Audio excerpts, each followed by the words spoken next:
You are listening to the Soul Curators podcast, where we get into the funk and soul of things. It's all about good conversations about music. So come join us. Ladies and gentlemen, it's your favorite cousins right here. It's the Soul Curators podcast, and we are back yet again. Welcome back to How We Blaze in Season 3. You know what I'm saying? Look, there's no excuse for you not to stay abreast of all the content that we are already giving y'all in the first part of this year, 2025. We've already starting off with a bang, and we're just going to keep it going. We have to say hello to some very important people. First of all, the one and only Christina Curates. What's going on, ma'am?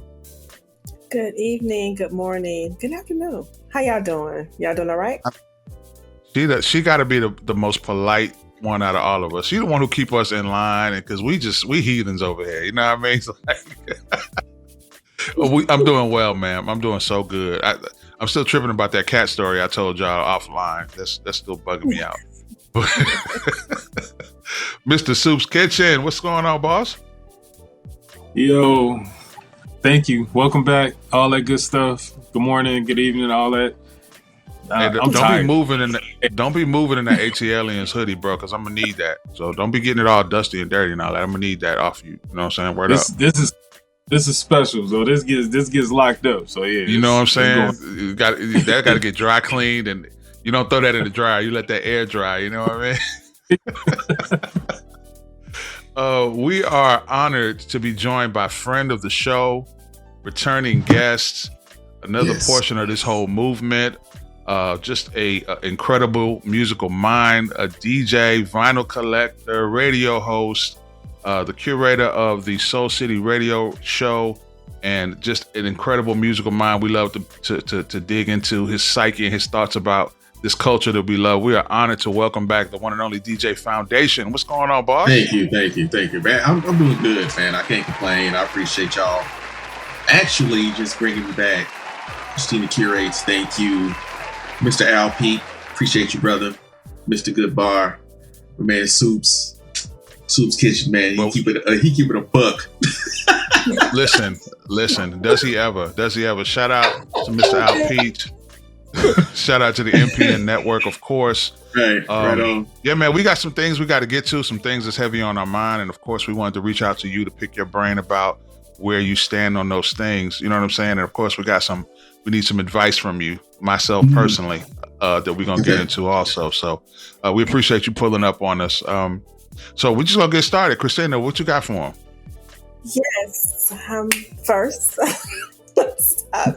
so I'm not sure if you heard Timbaland was on a podcast, I guess last week, where he was, I guess they were talking about the state of music. I didn't hear the backstory, but of course, to catch us all, it says Timbaland calls today's music boring and bland and says, ain't no well-known artist whose music moves him right now. So I was listening to the clip and I thought it was interesting because before he answered, he said, we're going to cut this out, right? Or we're going to edit this, right? So I'm thinking like, interesting.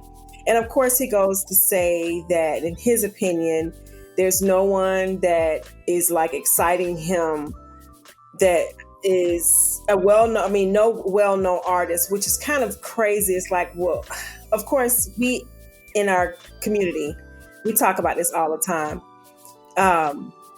What is he listening to? And then he went on to say, you know, the world we're divided now because of the election. And then he said the only thing that's making me feel good is AI or some shit he said. So I just Oh, really? Yeah. So I didn't get a chance to listen to the clip. Okay. Yeah, so that was just pretty much What'd you say? He said he didn't get a chance to listen to the clip. I said he ain't missed nothing. And I think I guess, I don't know if this is a comment, a question or not, because I think that you probably I know you feel the same because I know what you listen to. and I know what you put on your mixes and on your shows. But it's almost as if there's a space for us to reminisce, feel nostalgic, love the 90s, love the 80s, love all the music that came before right now. And then there's also a space for us to enjoy good new music, right? So I'm just kind of like, I'm over it. I'm over the conversation about the music not being good. I'm over the conversation. As soon as I was on, what's the thing that's not Instagram? Threads? Yeah, Threads, yeah. And I'm listening to all these people, and a few folks is like, oh, I've never heard of any of those people before. And I'm thinking like, well, that's the effing problem, is that you're not listening to the right people. So anyway, what is your opinion, Foundation, about this? Yeah, go ahead. I'm sorry. No, you go. Go ahead. I'm good.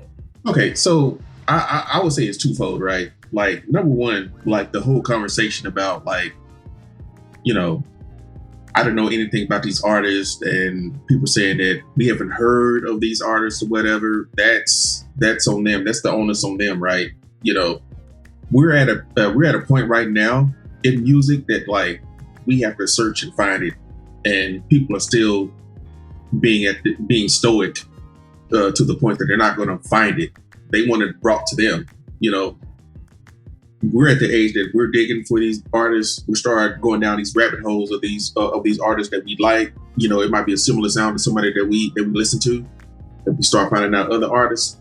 And we listen to it and we start bringing it to other people, right? That's a luxury that we have. They have their luxury too, but it could be, number one, they don't want to go and do that. And number two, they're just, like I said, they're just being stoic. They want it brought to them. But to Timbaland's point, Timbaland has worked with everybody from what? Did he work with Michael Jackson? I think he did, right? I think so. So he's worked with the upper class of artists. So I would take his opinion as gold, right? Like, it is boring, right? Especially like mainstream music, because it all sounds the same. It's all recycled stuff. The record labels are just like, oh, you can rap? I don't care how you sound. We can work with you. We have technology. We have AI. Let's blow you up. Let's do this. Somebody in your hood's going to listen to you, and, they'll get 2 or 3 spins or whatever. So I agree with Timbaland on that. Like, it is boring. It is. Yeah.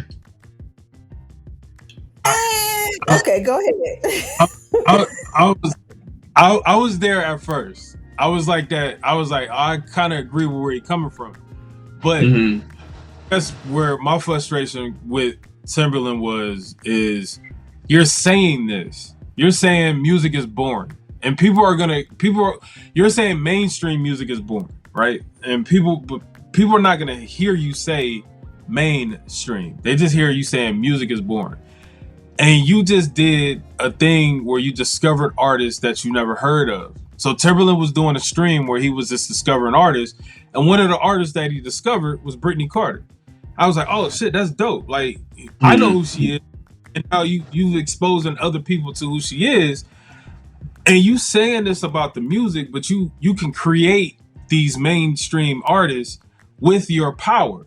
Like, the power that Timbaland holds, you can create all of this stuff. So saying this stuff is not helping the situation, because you're sitting there saying, well, all of the music is boring and ain't nothing else coming out, and I'm not about to create it. Basically, like, he just saying shit just to say it, because your power can change how all of this goes. Like, all Timbaland had to say was, mainstream might not be hitting like this, but this is hidden.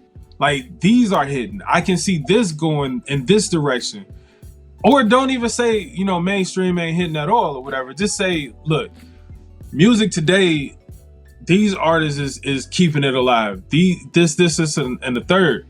A lot of these older artists, producers and stuff like that, they're hurting the music industry because of the stuff that they saying. R&B is dead from Jermaine Dupri. Okay. Timbaland is on his, mainstream music is dead. Like, y'all not helping the situation. He said mainstream? Yeah, he said mainstream. I have a kind of sinister take about the whole thing. And this is kind of a hot take, but I think he priced himself out of the game. And let me kind of elaborate what I mean by that. First of all, Timbaland had like Foundation, you said, he's worked with the biggest of the biggest, which means that he had the biggest budgets of the biggest budgets. But you can't command that type of price point in this era when you're prime, you've passed your prime, and those bigger name artists with those big budgets are no longer calling you for work. So thanks. Missy's not doing a lot of music anymore. Static Major has passed away. A lot of the engines that made Timbaland's music incredible are no longer existing. Static Major wrote a lot of those hits.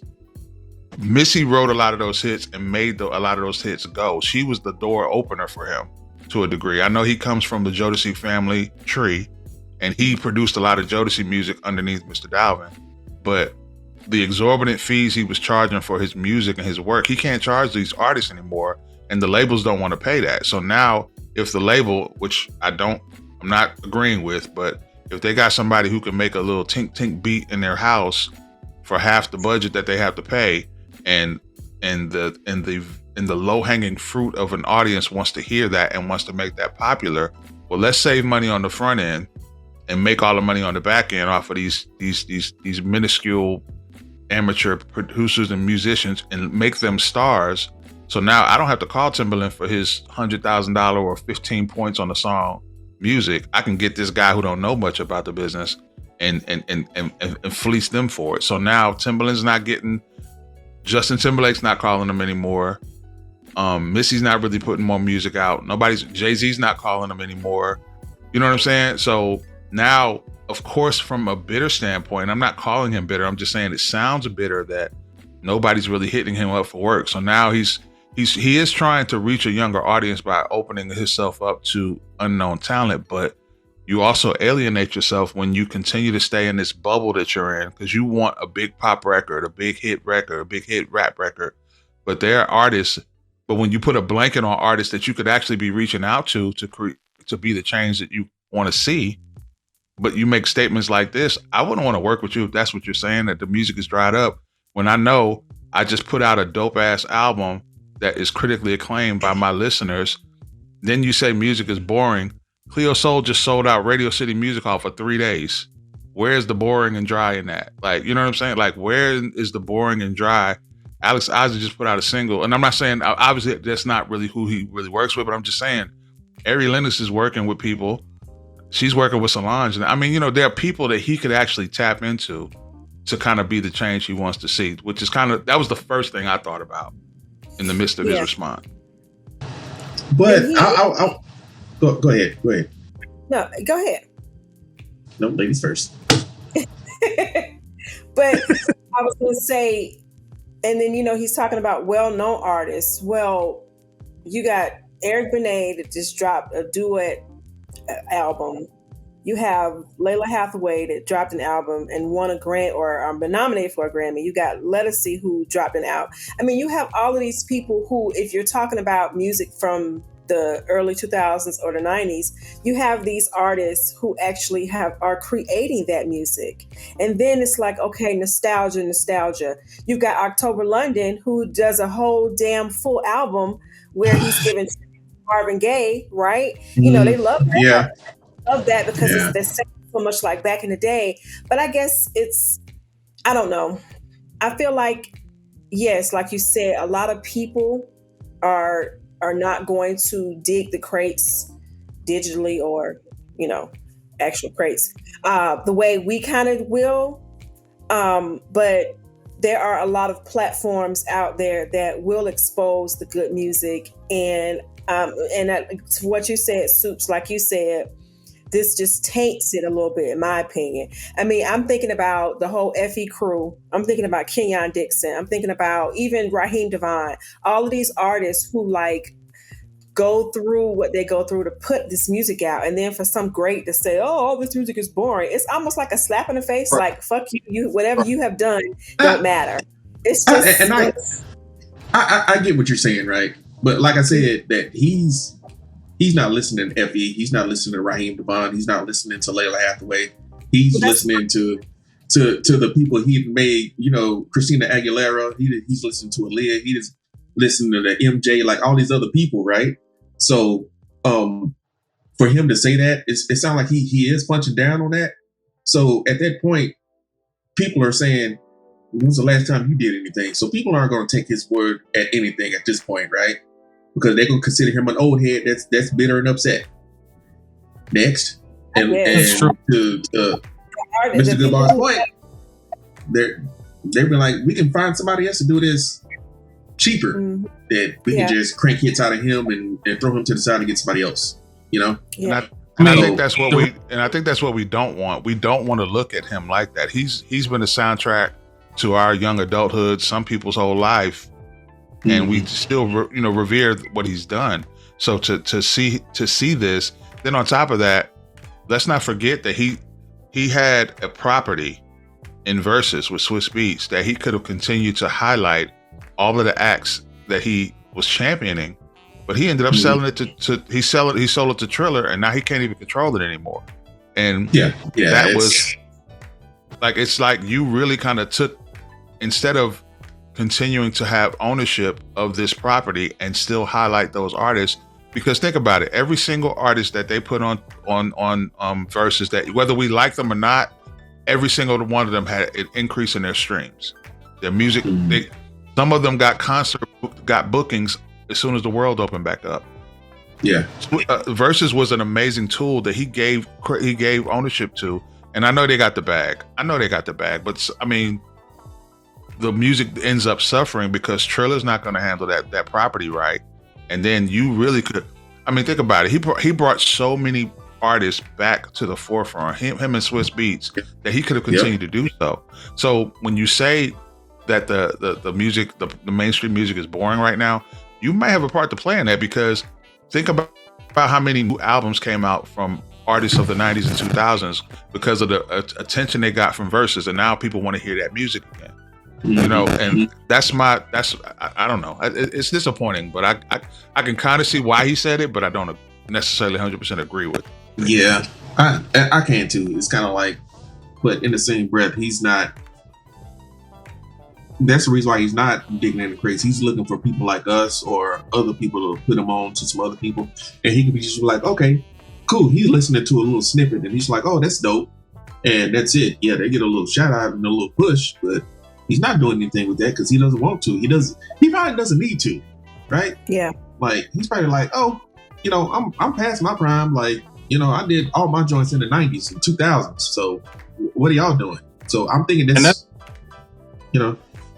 That's exactly what he did. Like, he was just on a stream. He has a streaming thing, and people just started throwing artists at him and say, listen to this. And then he'll go and click and listen and be like, oh yeah, man, that's dope. I would like to work with that person. And then just keep it moving. But then you say that stuff, and you kind of just I don't know.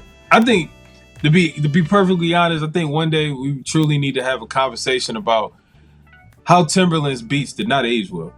And I'm done.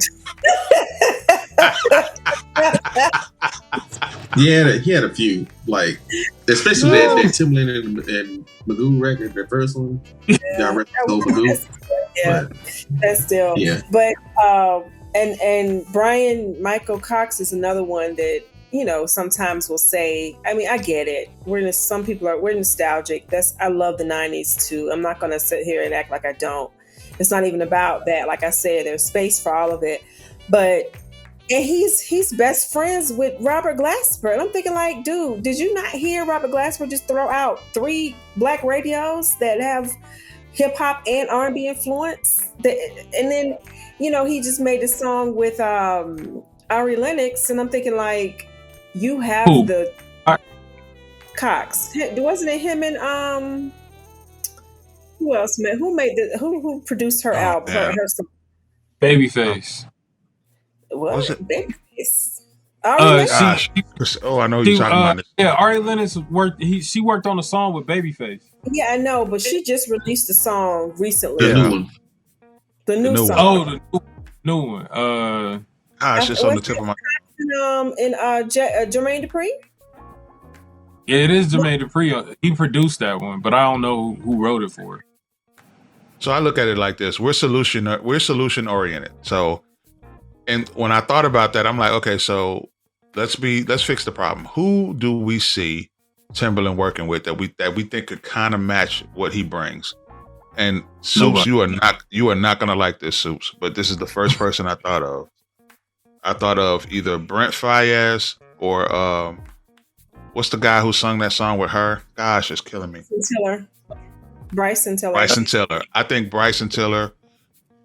I know you don't like them, Soups, but I think that style that they have, Timbaland I'm not a big fan of Timbaland, so it don't really bother me. I'm not gonna listen to it. Like I think that would be a good marriage of music. I mean he could work with anybody, honestly, but I mean just off the top of my head, that's who I thought about. No, you don't think so? No, he can't. Why? I think he could still. I think there's some hip hop he can still work with. The non-singing niggas that you mentioned are perfect for him. That is just it works perfect. He can't. You don't think Timbaland could do no hip hop at all?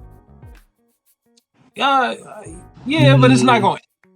It's just going to hit for the moment, and it may not. But it's two things. Either it's going to hit for that small moment and not do well later, or it's going to sound really dated.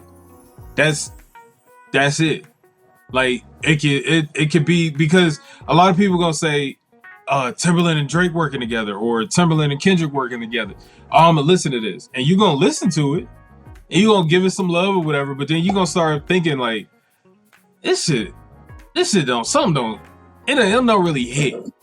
You ain't giving him no faith. You got no faith. So I have a question for you guys. So we love the 90s, we love the 2000s, right? And we love that sound and just the music that came from that era. What or who makes music now that we can love just the same but not sound dated? I hear you, we talk about music sounding dated a lot.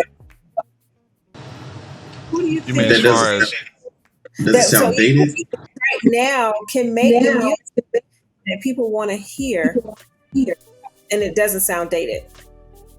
So what P Rock and Common just did, that didn't sound dated. Like it had the essence of hip hop, but it also had the essence of today with it. So like that was something. Sometimes Premier can do it, but then sometimes he sounds dated. Sometimes Premier he's been more missing hit to me. And he's one of my favorites, man. He's the GOAT. And some of the stuff I was like, oh man, Primo, bro. Yeah. It sounds like him and Guru back in the 80s. Like I was like, yeah. No, but it's not even like it's not even him and Guru back in the 80s. It's like he's giving away a lot of his throwaway beats. It's not even him and Guru in the 80s at all. Yeah, that's true. But to Christina's point, I would say probably Devin Morrison. He's been doing a lot of 80s essence stuff that doesn't sound dated at all to me. Like the whole Dream Soul series that he did, I think it was like 4 or 5 of them. He's about to drop something. Yeah. He's about to drop something. Amazing question. And he did that one joint with the May out of the UK. With her former group, man, Hawk House. Bloody Tears. I can't think of the name of the song, but I heard on The Remedy, and I also put it on. That's the name of it. Yeah, I put it on my Devin Morrison tribute mix. It's out now on SoundCloud. So I was actually listening to that, and I was like, "It sounds like Devin Morrison produced this." I looked at the credits and I was like, I knew it. I knew it. Yep. It definitely has his signature at the, Yep. Mm-hmm. So yeah, that's just a question to ponder. So while you're thinking about that, Goodbar, I did look up. You got me stumped. I'm just telling you right now, you got me stumped because I wanted to just throw my hands on the table and say Faith Evans, but I don't see her having a relationship with a producer that could kind of bring that feeling back because Chucky's gone. So I don't know. But so what's the baby name from Floetry? Marsha. She tried. That was an attempt, right, to kind of have a nostalgic sound, but bring it new. I don't know. And you saw how mad I was when we talked about that. I was like, with Dr. Dre. He's talking about the joint that the album she did with Dr. Dre produced it. Yeah, I was pretty mad about that. Yeah, it's a great question though. Like it sounded good. Like it was engineered great. Oh, it was great. Produced perfectly. Yeah. But Drake, he overproduced that shit. He was putting instruments in places that didn't need to be. I was like, it's he had this random triangles just going. Like, I was like, all right, man. That's his MO. That's his MO. And talking with a rapper Pooh from Little Brother, he talked about that when a few years ago. It's like, I did stuff for Dre. Went into the studio with him in LA. He was doing some stuff. I forgot who he was with. I think it was with Luke. He was managing Luke at the time, and they ended up messing with Dre and went to the studio and he started recording with Dre. And Dre's like, do it again and do this. It's like, I'm not doing this again. And Dre's like, what? He was like, okay, yeah, you got some balls, all right, because he was on I'm Dr. Dre. He's like, hey, I'm not doing this again. It was funny. Just I gotta get that. He had the interview. We drank a beer talking about it a few years ago. It was funny, but yeah, that is somebody I would love to talk to because the way you said that reminds me of the documentary where he was talking about Knife coming overseas. He was like, yep. He was like, we didn't tell you to come over here. You did. Like, yeah. So I like hearing that, hearing you say that, I was like, I know that's gonna be funny. Yeah. It's he's mad cool, man. He's mad cool. I'm thinking about people who are out now. And what about Jane Hancock? The song that she did with, his name is Charlie somebody. And I mean, she floated on the song. It's off of I think it's like a compilation of, I can't think of the name of the album right now. But her sound to me is like current, but yet pays tribute and homage to the sound that we love. Listen, you see what happens when you sound like yourself? Jane Hancock, let the Soul Curators and let us executive producers. We can get a couple of beats from Timbaland, get Missy in the studio, and let's get it popping. Like, I don't want to, I'm to that point where I don't really want to hear no Timbaland if Missy ain't involved. That's kind of where I'm at with it. Like, seriously, if she not writing the song, I don't know. I'll just be an ear. I can't be no executive producer. We taking all jobs. You said about Jane Hancock was like she has a sound, and I was just letting you know. I was just like, you see how it sounds to sound like yourself. You don't have to sound like a Marvin or she don't have to sound like a. Yeah, I want you to keep that same energy when we get October London on the Soul Curators. Just keep that same energy. I got that energy. Like, nigga, what do you sound like? No. What is your sound? Keep that same energy. I mean, hey, Soups, I agree with you on that. Everybody's like, oh my God. And everybody used to send me the links to his music, and I'll be like, that's cool, but I want to hear you. Yeah. You know what I'm saying? If I want to hear Marvin, I have plenty of Marvin records in my man cave. Right? I don't want to hear that. Like the first song he dropped, I was like, oh, that's cool. And then he did a whole album sound. I was like, hey, bro. Stoops, did you listen to the last October album? He put out another album after that Marvin album. You know that? He sounded like somebody else on that too. He didn't sound who he sound like on that last album? I gotta go back and listen to it, but he didn't sound like himself. See, you gotta go back and listen to it. I gotta go because I do it when it first dropped. I didn't know he dropped another album. Yeah, he dropped another one. It's like he in the red or something like that. Listen. Yeah, I'm like, hey, if it's if you got the blessing from Marvin's family, Do you? Foundation, what happened was he heard all the talk about the Marvin album. So he put another one out where no Marvin covers, no Marvin sound. It's just him sounding like himself. Because he heard everybody like, okay, that was nice, but what you sound like? So he put out another one. I think it's pretty good.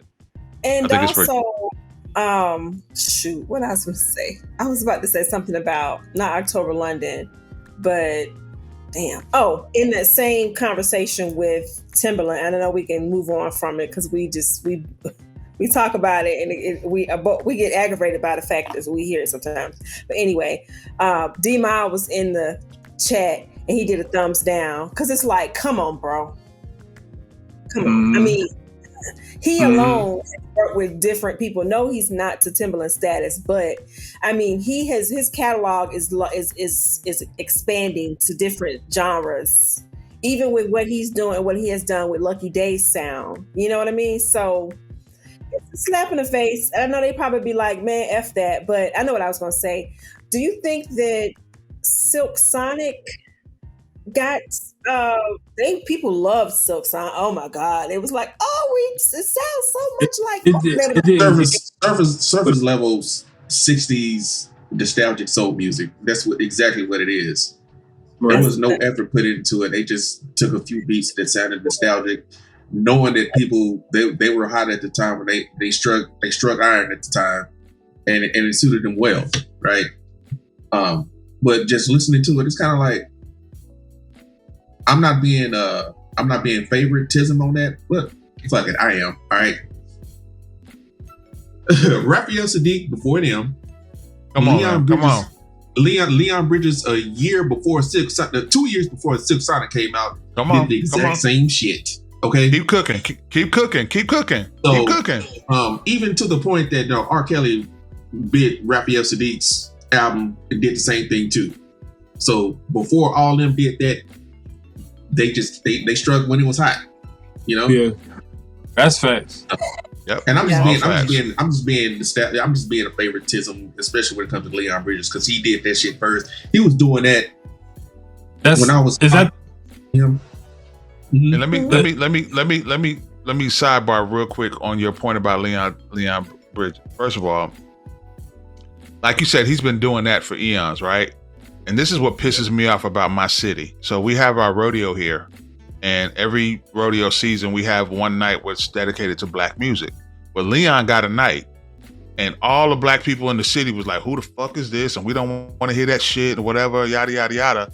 But then Silk Sonic come out and everybody loves everything that happened. I'm like, yo, your man's was... All right.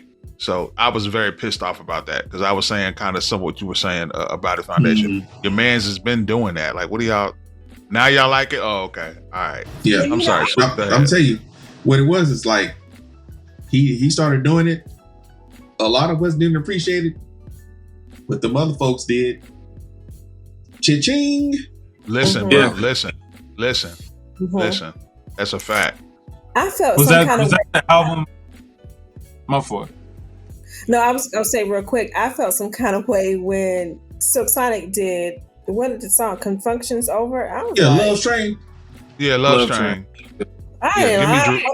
Sorry, I wasn't. I didn't like it either because that used to be my breakup song. Like me and a woman break up in a relationship, and I have me a fifth of rum and some coke, and I'm putting that song on repeat. And Drew Hill did it better. Drew Hill did it better. I really just get the function. I ain't gonna lie. I didn't like Drew Hill, so I didn't listen to it. I was more of a 112. Oh my God. I was more of a 112 Jagged Edge Boys to Men. I just kind of thought Drew Hill was overrated. And that's the crazy part about it. Because 112 and Jagged Edge, some people be calling them popcorn. You know, Drew Hill was singing. Okay. The Love We Had Stays on My Mind. Come on. Hey, I wish I could just jump around like how they did on that throne. Tell me. Man, listen. My knees ain't got it in me, man. My knees don't have them in today. Man, listen, man. Well, listen, Miss Timbaland, whatever, if this comes across your feed and you want to kick back with us and, stand 10 toes or probably, go back and forth with us about it, you are always welcome to join us on the Soul Curators. We can chop it up, and we can chop it off online, offline, whatever you want to do. We ready. You know what I'm saying? He don't I want did to have come over here and debate.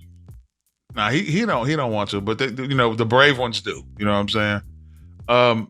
Moving on to something else, I did have a question about something. Now, is everyone familiar with South by Southwest? Yes. Okay.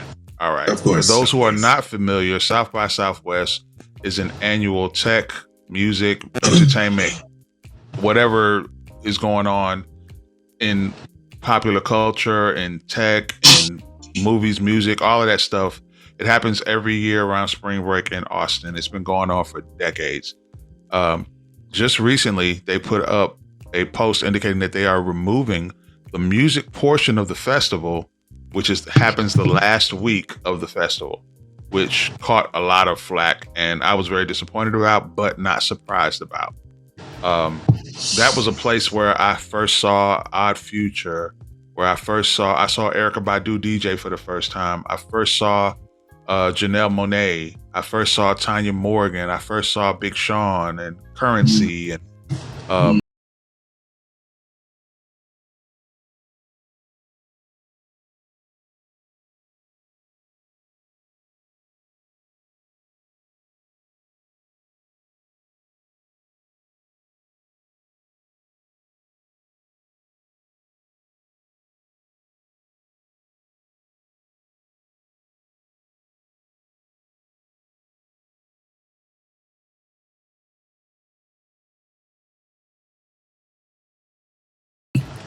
Well, I do have a question ahead. for Nick. Is there a reason? Do they say the reason why they're taking the music out? I can give you. They haven't really given a specific reason, but I can give you some reasons. Okay. Yeah, I can give you some reasons. Go ahead, Foundation. What you think about it? So I went in 2007. It's when Devin the Dude. I'm a huge fan of Devin the Dude, right? I mean, he was out there, and I wanted to see him. And I started seeing that the tides kind of turning and changing at that time because 50 started getting really, really hot at that point. So once you start getting 50 and like 50 was down there, Pharrell was down there, like once you started getting mainstream artists there, and the purpose of South by Southwest was to get artists that haven't been signed, underground artists that are dope in their own. Just think of just like a bunch of people that were like in the ring as foreign exchange, as far as like being independent and just putting out their own music without a machine being behind them. You had a lot of those artists out there like that. But once the people that were signed to major record labels coming out there just to hang out, then all of a sudden they being brought on stage by some of these other unsigned artists, I knew that time was changing. It's going to be more expensive, more popular people starting to come out, and the whole premise of having South by Southwest for the artists was gone down to the shitter, man. And that's been happening since for the last 20 years. So I'm glad that they pulled a plug on this, but I'm hoping that they would just do a reset. Like, let's reset this. Let's not like bring all these major artists out, right? The music industry has changed. That let's bring out some of these artists that actually have been on the grind, Spotify, Apple Music, and just give them a chance to shine. Not put some of these like Stoop and all these other. Nobody want to see y'all, man. Right. People want to see the people that are up and coming. Like they will pay $10 to go see them in a show, and they can go down to South by Southwest and just connect and mingle with them and have a conversation with them, as opposed to it being something like the Grammys at South by Southwest. Just about every artist that we love today, that we love and support, they were at South by 10 some odd years ago performing on small stages with not that many people in the audience. I specifically remember I saw Ari Lennox there before she got popular. I saw Zaya Bell there. I saw a rap group. What's Joey Badass's crew? It's killing me right now. I can't remember, but I saw them perform in a venue by themselves. The biggest artist I saw at that time was when Prodigy had just gotten out of jail, they did Mobb Deep came and did a set.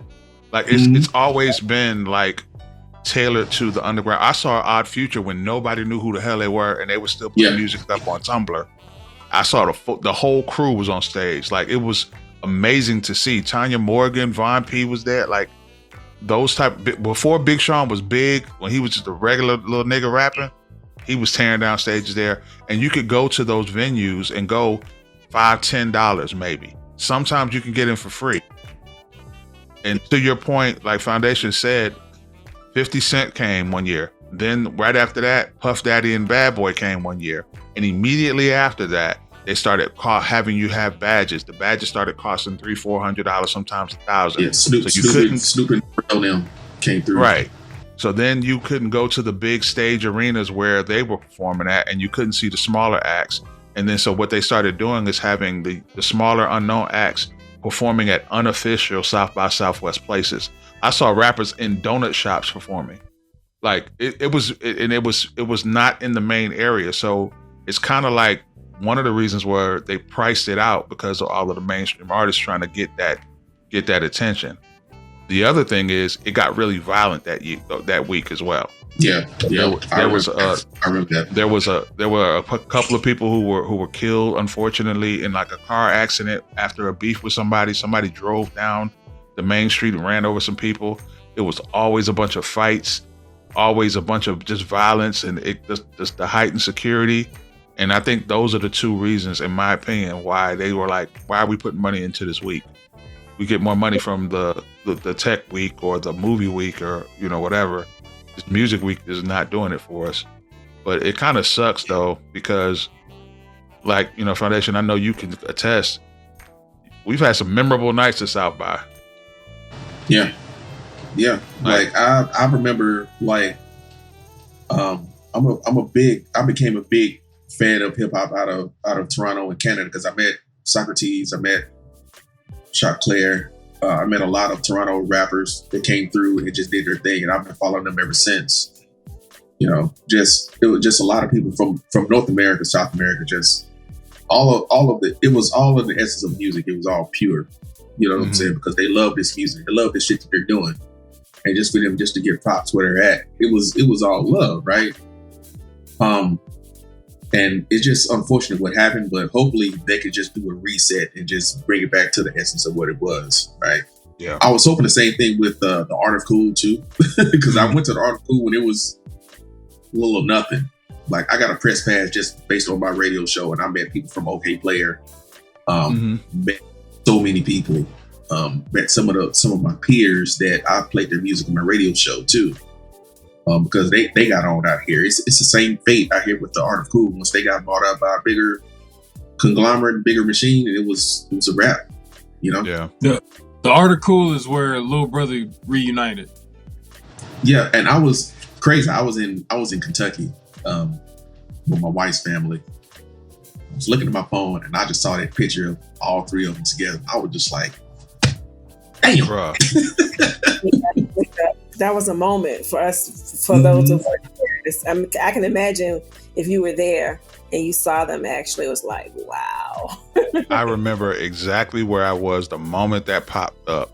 I was walking into the radio station, getting ready to jump on the Remedy, and somebody sent me a text, and I saw the picture. So I'm about to go live on air, and I'm like, crap. So I'm texting anybody I know in the city, in that state, like, yo, are you at this event? Because I need somebody to go live. Nobody I knew was there. I was so sick, man. I was so sick. I would have done anything to be there. Yeah, it was funny. Like the year before, it was 2 years before that. Me and the missus were at Art of Cool. We were walking through, just ran into Ninth. Just saw him just walking through. Like, what up, Ninth? I was like, peace, what up? Just kept it moving. I saw Anderson .Paak. Anderson .Paak's like, I don't know, about 5'2". Yeah, like 4'11". Yeah. And he was getting tacos, and I said, hey man, big fan. You know what I'm saying? I said, appreciate it, bro. Eat tacos. I remember that news, a Little Brother reunited. My neighbor actually told me the day before it happened. And he was like, Little Brother get back together, they gonna be on stage. And because I think Flash had to give them the hard drive. So you know, my neighbor him and DJ Flash was working together, and it was this big commotion, and he was on the phone, and he's talking to Flash, and Flash trying to get that hard drive to Ninth, and it was like a whole thing. And he know I'm a big fan of Little Brother, so he was like, "Yeah, man, they get back together." I was like, "Oh shit!" Like I was all excited, and it was, it is what it is now. Yeah, it is what it is now. I heard like Rapper Pooh talk about it when he actually lives in Charlotte. Rapper Pooh does. So when my wife's cousin just found out they were cousins, interviewed him, he talked about that whole story. He's like, "Hey man, I'm in Charlotte. It's like I can get there in 2 hours." He said he was fucking flying up 85 just to get to Durham for that show. Yeah. Man, what a moment! What a moment, man! That's I think it's stuff like that I think I'm gonna miss most about that music week of South by, of just being, like you said, just walking around and just bumping into people that you are fans of or that you play or that you listen to. They're just outside chilling. They're just walking around with everybody else. What's up? That was I actually got to see. I snuck into. I don't know how I worked this out. I snuck into a show. And I saw the full TDE set right before Good Kid, Mad City came out. So I got to see all 4 of them on stage. I was maybe 5 feet away from them. Like, I'll never forget that. But those moments won't happen anymore because they're canceling it. But yeah. I just remember seeing Devin the Dude. I remember seeing Currency. Just seeing cats from all over. Some cats out of Waco. Strange Fruit Project. S1, S.XSW. So they were there, them cats, you know what I'm saying? It's like an S1, he's doing stuff, he's doing shit for Beyonce now. So that check is coming in nice, I think if they do bring it back, they bringing it back to Austin, or are they gonna find a new location? I think they'll keep it in Austin. That's more so the realistic place to have something like that, because if you do it in Houston or Dallas, number one, you might have some issues in Dallas. Like, cats don't know how to handle stuff like that. I don't think they would be more receptive to that. Houston, it would turn into a slab city down there. It's going to turn into Freaknik in Houston. So now because Houston drives up to it every year anyway. So you kill it, and the weather's not comparable anyway. No. Like, we need Freaknik back. So they got to be separate. They have to be separate. I think the people. I'm thinking about what y'all are describing with. It's different from Freaknik. It's a different vibe. So those people probably don't need to mesh. Yeah, and that's kind of what happened. Why it kind of got crazy, because people thought it was just a hangout, and they would the word got out, and it just got crazy. So. Unfortunately, South by Southwest is a networking event. Yeah, it is. Yeah, right. It is.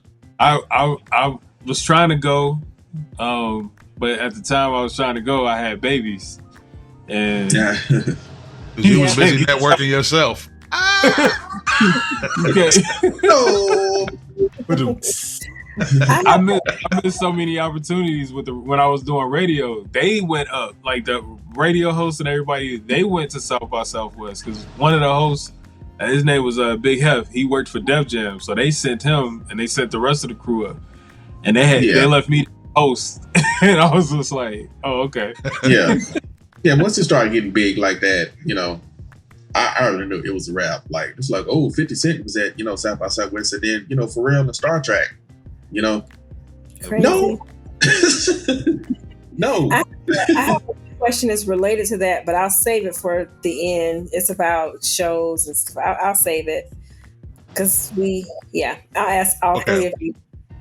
Okay, cool. Well, real quick, I need your vinyl expertise. Might have an answer.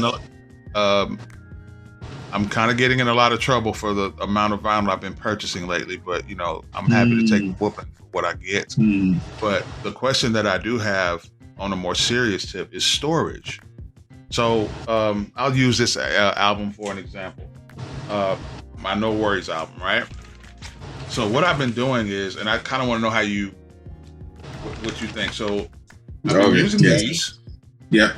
Question is, are you loading your album top side or side where the album comes out? I load the top side, and also what you need to do is you need to get a sleeve for your actual vinyl record, not use the sleeve that it comes into. That's my next thing. So I've been buying these type of sleeves. Okay. Put that on the outside of it, on the back side of it. On the outside of the sleeve. cover? Yeah, outside of the cover, and put both of them in the same. I got you. Just like that. Okay. Yep. I got you. Perfect. Hey, Thank folks, you guys just learned how to protect your vinyl on the Soul Curators. You won't find that anywhere else at all. At all. And it's so funny. I ran out. It's so funny. I ran out. I got to buy some more when I go back to the store this weekend. You have to just explain that a little later on after it, because I need to see what he just did. I just heard put the sleeve in, take it out. Put it in that. So here's the thing. This is the outside. You purchase the album, right? And then you get the outside plastic sleeve. This protects the entire album. Yes. So what Nation is saying is, before you put that in there, you get the album normally comes in like a white paper sleeve. Yes. You don't use those. You replace those. Throw those away. You throw those away, and you replace those with these type of sleeves. It keeps it static, and it also protects the vinyl itself. Wow. Okay. So you buy these, and what he's saying is, instead of putting, So even if you haven't opened, I mean, I have like a brand new one, a few that I haven't opened. So I need to open that and then take care of it that way. Toss that paper sleeve, yes. So then when you get that, you put the whole album in the paper sleeve, but you leave the vinyl outside of the cover. Put it on the back side. Put it on the back side. Let me do it for you, and I'll show you. No, I got it. I'm just like blown away. I got it. Damn. Yeah. It's a labor of love. Like if you're a vinyl collector, it's a labor of love. Yeah. So I just wanted to see if I was doing it right.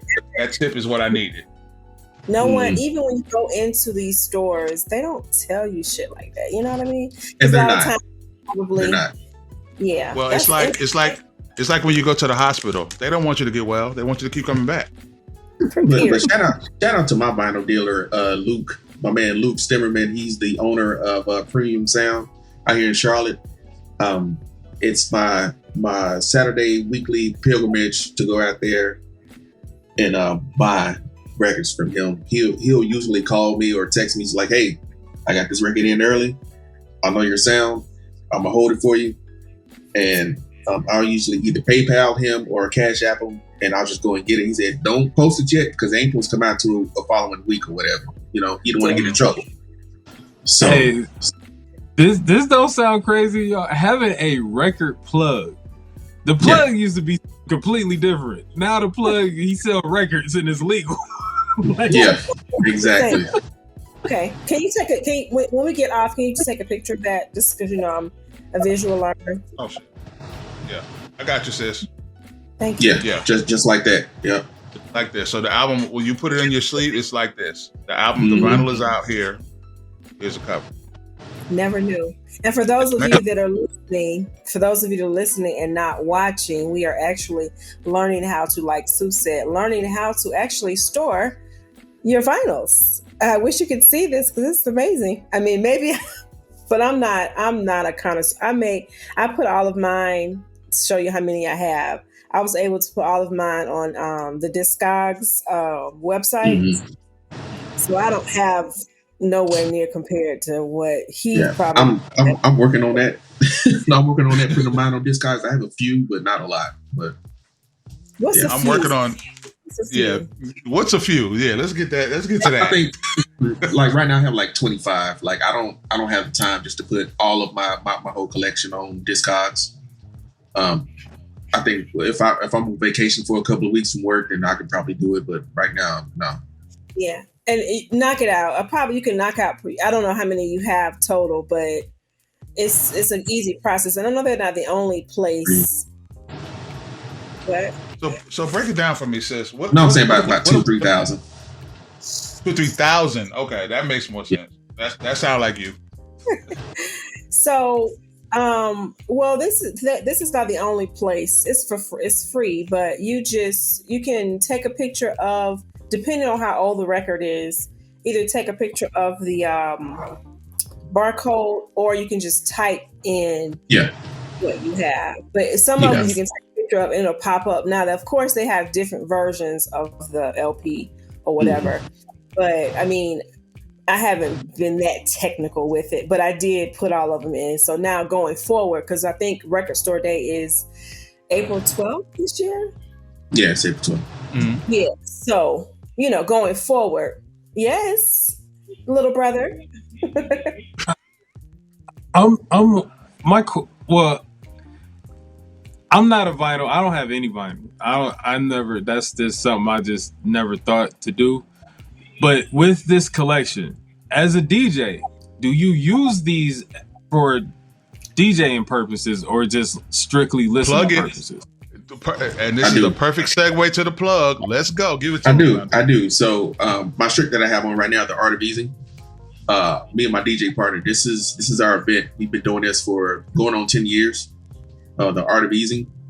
And the purpose of it is like, this song is from Digable Planets, the Blowout Cone, The Art of Easing. And the motive of it is you're easing into the weekend.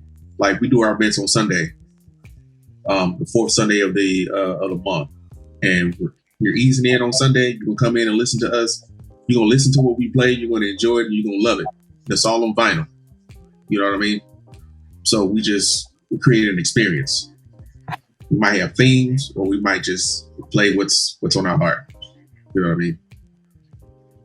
So as with your vinyl collection, all right, so the ones that you use, do you have a special, like, do you double buy them? Like, this is for collecting, this is for use? Because, like, do they get messed up from DJing? Yeah. Like some of the older records that are worth money, I will get like a newer copy of it and not play the old one. You know what I'm saying? Okay. Like some of my old vintage stuff that I know I'm not going to play. I have those in the sleeve and they're not going anywhere. Right? There's some others that some other versions of like a reissue of the record that I'll buy, so I can specifically play that whenever I'm DJing. So it some of the newer like, stuff. Nah. It seems like hold on, little brother. It sounds like we have 3 events to like travel to, right? We got Art of Evening in Charlotte. We have Mr. Al Pete's Groove Suite, which is, I can't think of the location right now. It's actually on Friday, right? April 4th. And in Jacksonville.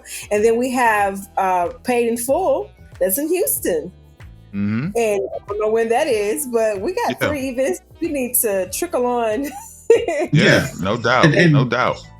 And also, like what we do too, I'm gonna plug this real quick. Don't mean to cut y'all off real quick, but what we do for the Art of Easing, we've always been in Black establishments. Like we've had one bad experience at a white establishment, and we've always made it a point to be at Black establishments. So for the Art of Easing, we're at the Black owned coffee shop, vintage shop called Archive in Charlotte. Like the owner, she's been on like NBC Today because she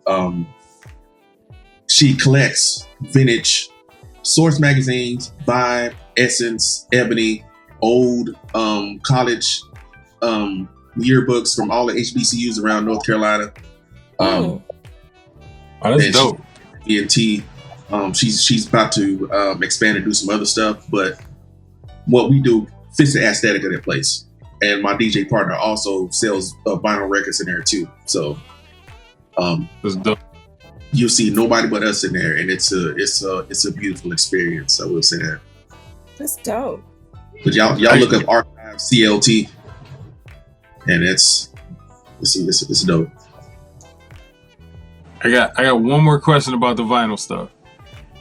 With vinyls, the newer vinyls that you get, if you have an older vinyl, say you got the first published vinyl, and then you see a new one that comes out of the album, do they sound different? I say yes, they do. People try to tell me that they don't, but you can tell, like, if you get a record off of like Amazon for like $20 and it's like a Purple Rain or Prince, the sound kind of sucks. The quality of the vinyl sucks. All that, you know what I'm saying? But also, people think I'm crazy, but I've read it, I've researched it, all this stuff, man. The colored vinyl records that you get, like the white or the red, multicolored, them shits, the sound sucks on them. I'm the first one to tell everybody. I said, I'm not a fan of this shit. Just give me a regular black record and I'm fine. You know? I don't know what it is, but the color vinyl, it's more marketing than anything, and I fucking hate it. I fucking hate it.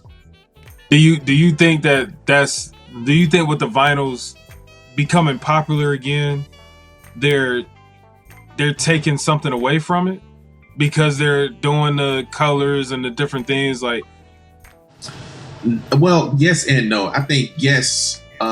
If you are a collector, I don't think that with it being colored or anything like that, it really doesn't make a difference to like the casual collector of vinyl, right? They just like, oh, I got this Taylor Swift album and it's got polka dot shit on it. You know, they don't give a shit. It's just Taylor Swift, right? But to the regular connoisseur that has like a actual sound system in their house, like there are people that'll spend $2,000 or $3,000 on like a cabinet, and just to play records on, get a $1,000 needle just to play on their turntable, just to hear the quality sound of that record. They will have a problem with that. You know what I'm saying? So it's kind of like twofold. And I can't wait to get grown enough to have one of them.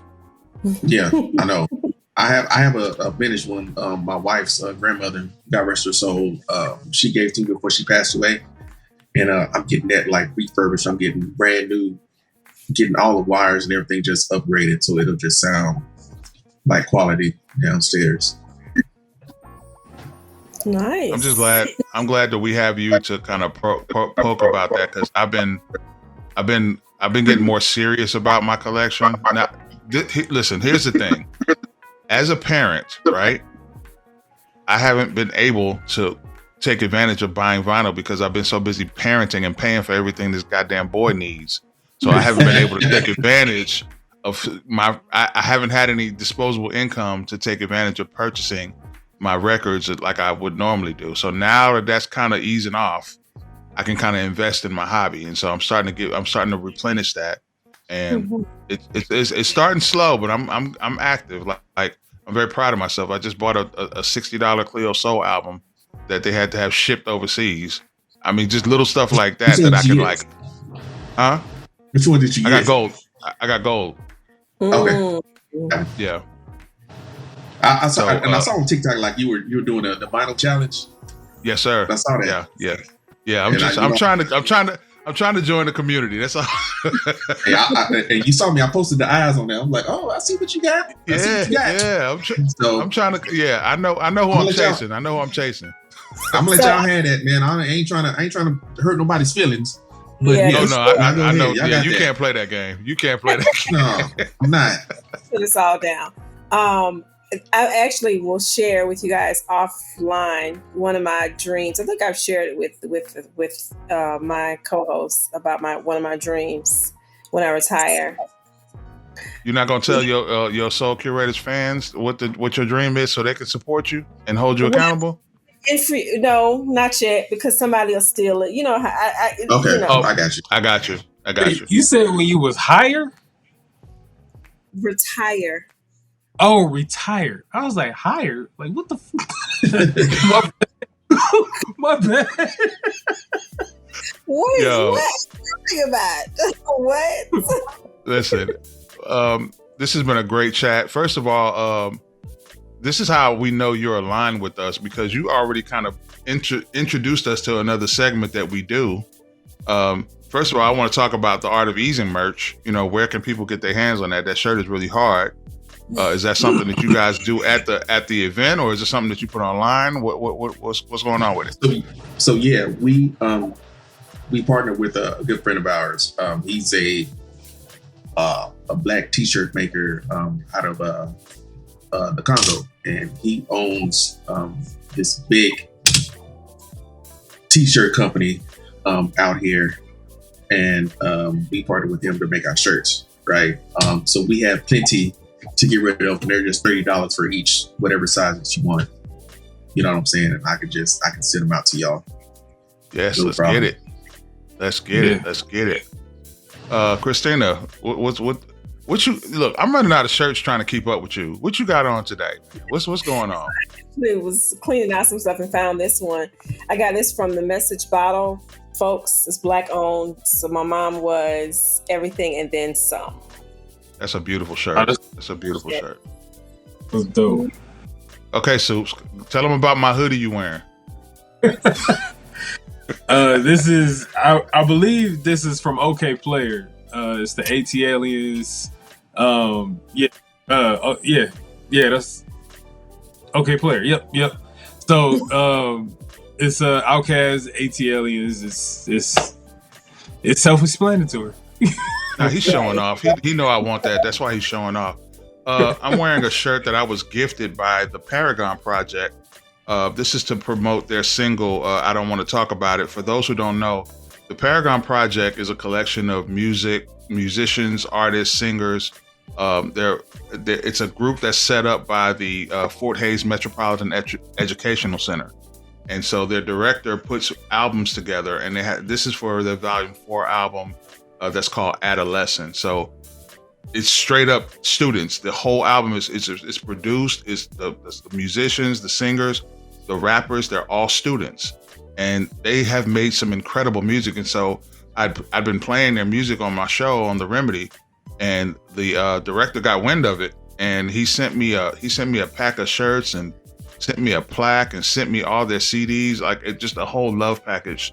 So I really love them for that. I appreciate them for that. So I had to represent it and make sure everybody sees what they got. You know what I'm saying? That's what's up. Yeah. Appreciate it. Last thing we have, and we're gonna let you go. DJ Foundation, since we and your listeners and your fans and everybody leans on you to tell them about a song or put them on a new music, right? So is there any song that it could be new or something that you just recently discovered or whatever time period? Is there any song that you can tell your listeners or our listeners to add to their playlist that you are feeling right now? Yes, I'm glad you said that. The last time we spoke, we were talking about I've been getting a lot of music from the UK and from Europe and everywhere else besides America, right? Little Simz, she has a new song out called Free. She has a new album coming out pretty soon, but her new single Free, chef's kiss. I hate that she's going through the drama with Salt and Flow right now. It kind of sucks. But yes. What can you do? Yeah, right. We were talking about that not too long ago. But yeah, that's dope. Appreciate you including that one. Christina, do you have a song that you'd like to put on our playlist for folks to get hip to? Yes, Omar, Can We Go Out? Yes. Okay. Jamming. I play that all the way. Well, I don't have a long distance to go home from work, but I've been playing that pretty often this week since the week started. It's a good one. Soup's Kitchen. Do not say a Dwele song.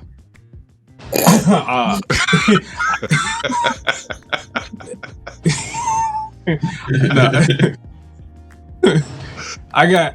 All right, I'm a wait. I know what you're gonna say. You're gonna say Two Lips in the Dark, ain't you? No.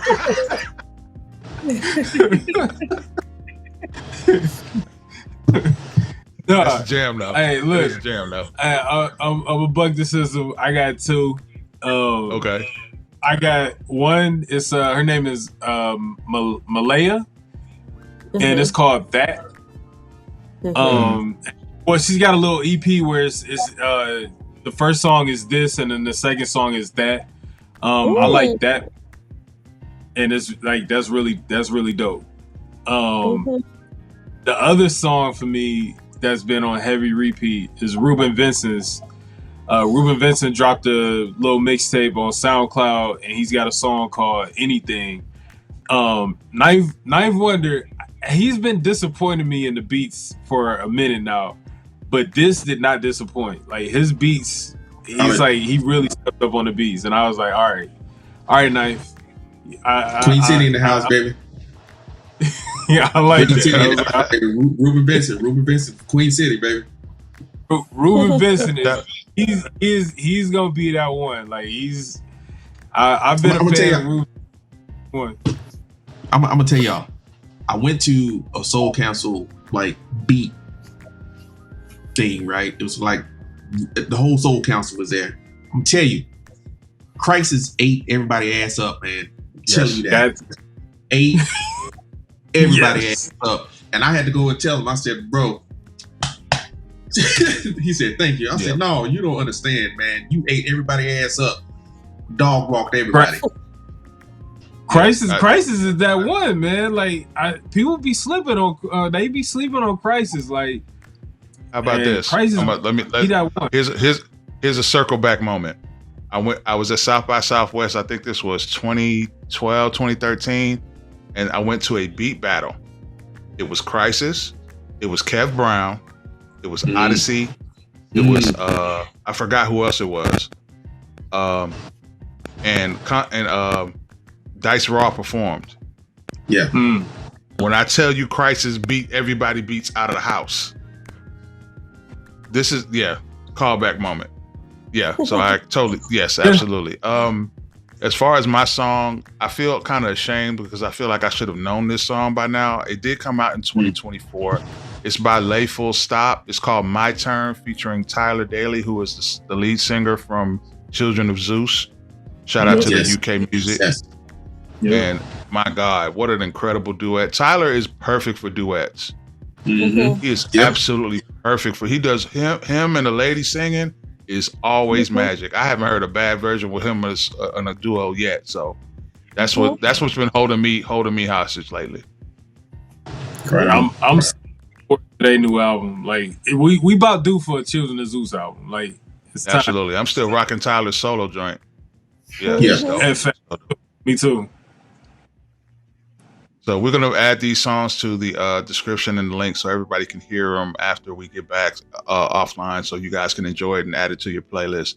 DJ Foundation, brother, again, it is always a pleasure to have you in the cypher, sir. Look, we honor you.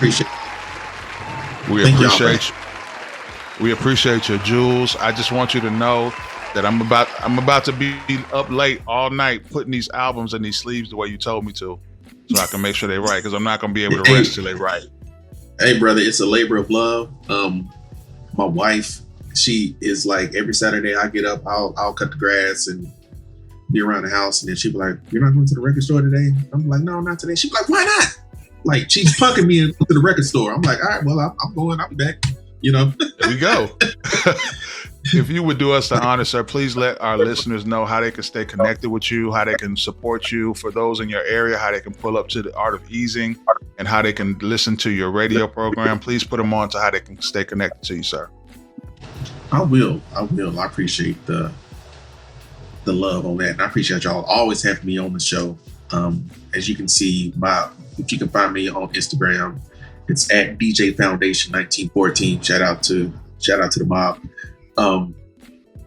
I am on Friday nights from 7 to 9 p.m. Eastern Standard Time on WSCR Soul City Radio, playing the best of whatever I think is dope. The Art of Easing, we are at Archive every fourth Sunday of the month from 8 to 12. I'm sorry, not 8 to 12, 12 to 4. That's too early. 12 p.m. to 4 p.m. We're playing some vinyl dope jams. So we're also at a listening bar every 6 weeks called Lorem Ipsum out here in Charlotte. It's a black-owned vinyl listening bar, and we are one of the one of the DJs in rotation. So you'll see the R&Bs there too doing our thing. We have a few things coming up here in the summer. We're actually going to be spinning at this spot called Vinyl for Wax on Wednesday in July, doing our thing. They have us all in rotation. The vinyl culture here is pretty dope. We're one of the one of the mainstays here. Been doing it for a while, and we ain't stopping. That's what's up, sir. Hopefully we can pull up soon and invade the spot and kick it with y'all. We look forward to the opportunity to be able to do that. Christina, please let everybody know, let your fans know how they can stay connected with you. Yeah, last episode I was delirious, but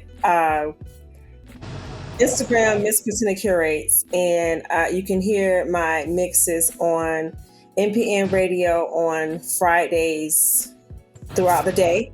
On Saturdays, I'm on Soul City Radio at 6 p.m. Eastern. And then on Sundays, I'm on The Sound of Duval twice. And then Monday mornings, right before Cubicle Music by Mr. LP. On The Sound of Duval. She is the Tom Joyner of this experience. Mr. Soup's Kitchen, my brother, please let everybody know how they can stay connected with you, sir. You can connect on me. Wow. Connect on me. Clip that. Oh my God. How about that? All right. You can connect with me on multiple different platforms.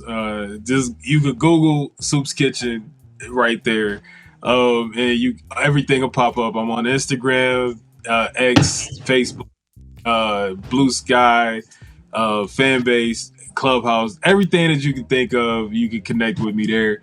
My mixes or playlists are on Tidal, YouTube, SoundCloud, Apple Music, Spotify, and my live mix or whatever however you want to call it, it's on SoundCloud. So thank you for all the support, people. I truly appreciate y'all. Don't try to connect in me or whatever, whatever I say.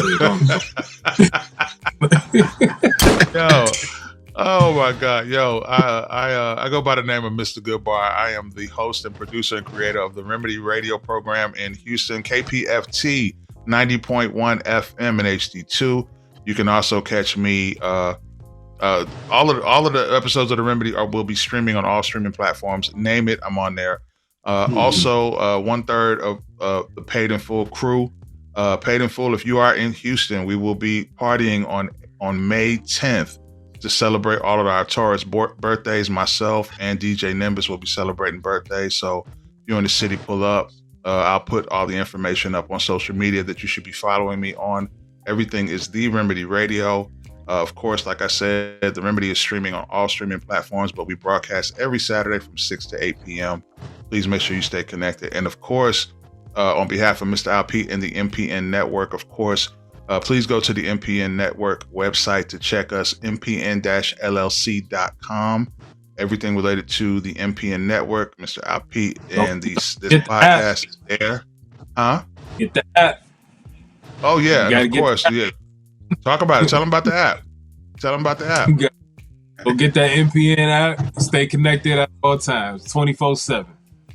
Absolutely. And don't forget, Mr. Alpete dropped an album at the top of 2025.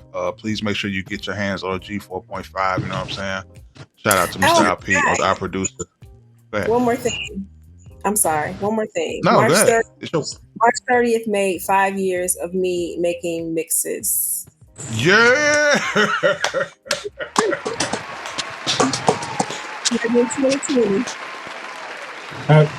Happy salute. Hey, good curation anniversary. Yes. Thank you. Salute. I'm glad you're doing your thing. And job well done, as always. Always job well done. Once again, on behalf of all of us, DJ Foundation, thank you again, brother. We'll be talking soon. You know that. Yes. Like real quick, I want to give a shout out. Please. Real quick. Please. Give a shout out to I'm pretty sure you all know who she is. Our girl DJ Francis J. Ran into her when I went back home. she was DJing at the spot back where I grew up at, and she was there and she saw me. She was like, "Oh my God," you know. So hopefully we're supposed to make something, you know, supposed to do like a DJ event next time I go back home, which is in May. Oh man, but I don't know yet. But yeah, that's the homie. Big shout out to all my friends that are listening in. Yo, ping me. I may have to pull up. Dude, Okay. definitely. May? In May, yeah, I may have got to pull up. Yeah, no, it's that's when y'all do it paid in full. So like every Well, it's year on the like, 10th. Is it on the 10th? It'd probably be on either the 9th or the 10th, one of those days. All right, let me know. If it's the 9th, I'll drive up. If it's the 9th, I'll drive up. Yeah, like around Mother's Day, like I always go back to Dallas to go see my mom because it's around her birthday too. So right, that's what's up. Bull gang in the house. Bull gang in the house. Listen, man, thank everybody for tuning in. Huh? Y'all so fun. I feel all left out. Well, we just told you that when we do the Soul Curators Festival, we're gonna do it in Cleveland. Hey, wherever y'all do it at, I'm gonna shoot through. It's not. Oh, bro, you ain't got no choice. You gotta pull up. You gotta pull up. We gotta have you there. We putting you to work. Oh, all right. I'm cool. Cool with that. We got a stage for you. Right on. Hey, yo, we gonna have to do it in Cleveland because we about to win the championship, so we got to do it anyway. And on that note, ladies and gentlemen, thank y'all for tuning into this episode of the Soul Curators. Thank y'all for making sure that you stay connected to all of us. Please salute and follow our special guest, DJ Foundation. Make sure you stay connected to all of us collectively and individually. We will check in with y'all soon. Shout out to Mr. Al Pete, the MPN Network, and we are out. Peace and love, everybody. Take care of your vinyl. Yeah. Peace. Take care of your vinyl. Thank you for tuning in to the Soul Curators podcast, powered by the MPN Network. You can check us out on all streaming platforms where podcasts are available.